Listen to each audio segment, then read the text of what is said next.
continuam saindo decisões judiciais que apontam para esse mesmo grupo político, né? Por exemplo, hoje saiu a prisão do ex-assessor de Relações Internacionais, a prisão preventiva, né, do Felipe Martins, que foi assessor de Relações Internacionais durante o governo Bolsonaro. Essa prisão foi determinada pelo ministro Alexandre de Moraes, do Supremo Tribunal Federal, devido ao uso indevido do LinkedIn.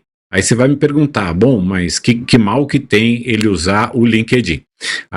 O Felipe Martins foi preso hoje pela Polícia Federal em Ponta Grossa, no Paraná, onde ele mora.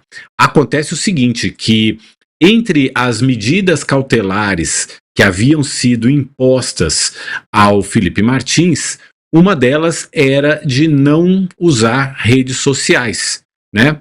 E ele teria usado. E aí o Alexandre de Moraes escreveu lá na decisão dele que essas circunstâncias por si só evidenciam o desprezo do réu pelas medidas impostas e pelo próprio sistema jurídico, pois não respeita as normas e não cumpre as decisões judiciais. Foi o que escreveu o Alexandre de Moraes. Antes, o ministro Alexandre de Moraes havia pedido para que a defesa de Felipe Martins se manifestasse sobre o uso das redes sociais. E o ministro disse ter recebido informações aí de que um ex-assessor, né, o Felipe Martins, teria buscado pelo perfil de pessoas no LinkedIn. A defesa se manifestou. Deixa eu até achar aqui o que a defesa havia falado, porque a defesa disse que não negou que o perfil foi usado, mas disse que ele não foi usado pelo Felipe Martins, que teria sido usado por outra pessoa. E aí a defesa, depois da prisão, se manifestou dizendo que foi uma vingança do ministro Alexandre de Moraes.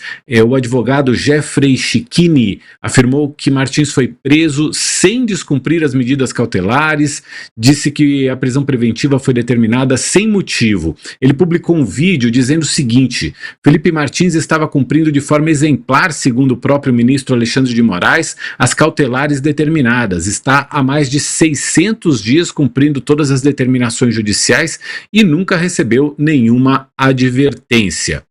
O fato, Sakamoto, é que todos os condenados da trama golpista, mesmo aqueles que estavam aguardando ainda a fase de recurso, né, após a condenação, está todo mundo já indo, seja de uma forma cautelar, seja de uma forma já definitiva, cumprindo a pena. Eu acho que nesse exato momento, Mauro, tem um ponto, eu acho que há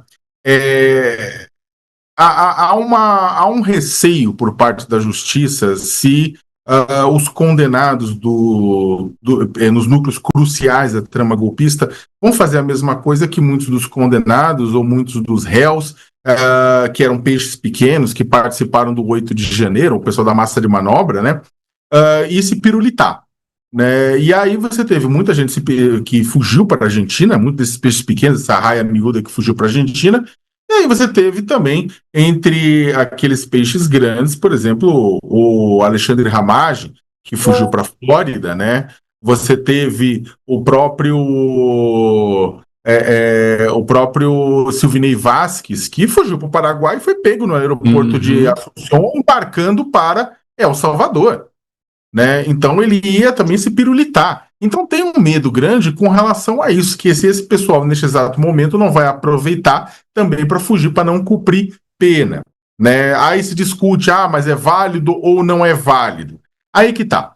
Só que o ponto é que no caso do Felipe Martins, acabou juntando a fome com a vontade de comer, porque havia essa preocupação, e aí o ministro Alexandre de Moraes acaba decretando a prisão dele por conta de descumprimento. As pessoas vão dizer, mas não foi um descumprimento pesado, foi um descumprimentozinho.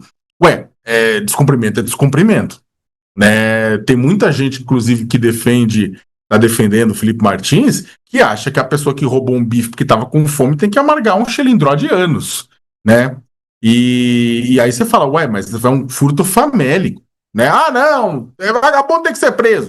Aí a pergunta é, por que vocês relativizam um e vocês não relativizam o outro? Porque para um rigor da lei e o outro você passa pano passa pano. E aí eu termino dizendo um ponto que é o seguinte, mas eu acho que tem uma parte de responsabilidade da justiça nisso, que é o seguinte, ao longo do processo, ao longo de todo o inquérito sobre o 8 de janeiro, depois ao longo de toda a denúncia, de todo o julgamento, de uma maneira geral, a justiça foi extremamente cuidadosa com relação ao Jair Bolsonaro. A justiça, ela teve um cuidado grande com o Bolsonaro. Alô, vocês estão me ouvindo? Estamos ouvindo bem, Sakamoto. Ah, tá, desculpa, perdão. A justiça teve um cuidado grande com o Bolsonaro no sentido de que, apesar do Bolsonaro ficar testando a justiça a todo e qualquer momento, não se decretou uma prisão preventiva dele. Ele foi muito cuidadoso.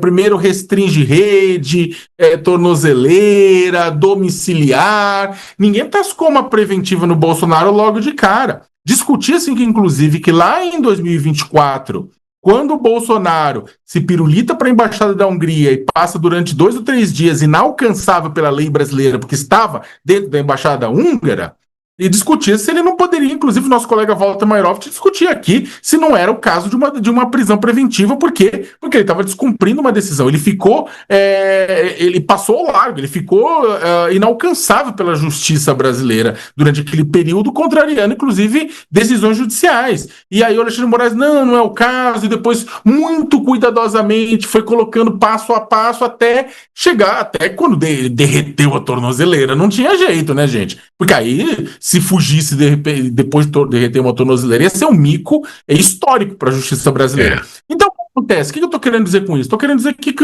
o fato de que a justiça não foi tão dura com o Bolsonaro no começo, talvez tenha aberto a percepção junto ao bolsonarismo de que tem que ser um pouco mais leniente também com todo mundo, né? E pelo que está dando para ver agora, a justiça não vai ser mais leniente com ninguém, não depois das condenações.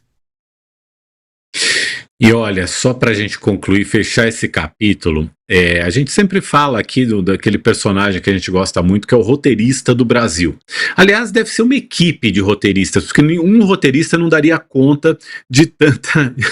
Enfim, essa prisão, primeiro ponto, essa prisão do Felipe Martins tem um componente de vingança também, porque quem denunciou para o ministro Alexandre de Moraes que o Felipe Martins tinha entrado no LinkedIn foi um coronel aposentado da aeronáutica que se chama Ricardo Wagner Roquette, que havia sido demitido de um cargo do Ministério da Educação no começo do governo Jair Bolsonaro. E por que ele foi demitido? Porque na época, aquele filósofo, o Olavo de Carvalho, né, que na época estava vivo ainda, ele morreu em 2022, o Olavo de Carvalho considerava o Ministério da Educação uma pasta da sua área de influência no governo Bolsonaro. E aí ele fez uma série de determinações ali contra pessoas que não gostavam dele, Olavo de Carvalho. Entre eles esse coronel, né? E aí esse coronel na época era a gestão do ministro Ricardo Vélez Rodrigues. Esse coronel aposentado foi demitido do Ministério da Educação e foi ele quem avisou para Alexandre de Moraes que o Felipe Martins tinha entrado no perfil dele no LinkedIn.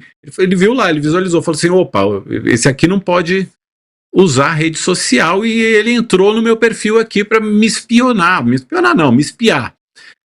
E avisou o Alexandre de Moraes. Esse é o primeiro ponto da trama que o roteirista do Brasil arrumou pra gente. Tem um outro